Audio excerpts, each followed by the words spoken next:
Ils étaient 30 au départ et finalement ce sont 24 étudiants qui ont reçu le diplôme d'état d'infirmier remis par Son Altesse Royale la Princesse Caroline.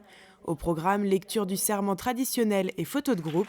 Ces nouveaux infirmiers ont commencé leurs études en 2009, une année clé pour l'IFSI, l'Institut de formation en soins infirmiers qui a modifié ses programmes. Ce nouveau programme, il est plus trop nouveau puisqu'il était en 2009, mais c'est vrai que c'est la première arrivée de nouveaux étudiants, j'allais dire, puisqu'il est à 3 ans d'études.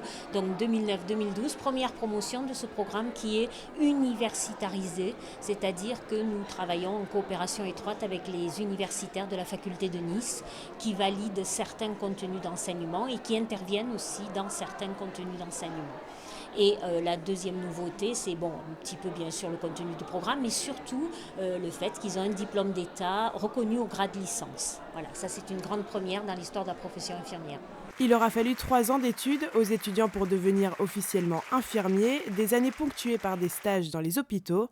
Pas toujours évident au début de s'adapter aux conditions de travail difficiles du milieu médical. Retour sur ces 3 années d'école. Il y a eu des moments difficiles, oui. Il y a eu des moments où on a l'impression qu'on ne va pas arriver au bout, surtout avec une famille.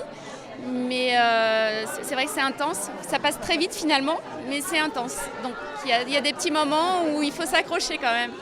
Par contre, c'est très enrichissant, c'est passionnant. On rencontre des gens fascinants, donc c'est vraiment une très très bonne formation et je suis très contente de l'avoir faite. On a alterné en fait les périodes de cours à l'école et les périodes de stage. Donc sur 3 ans.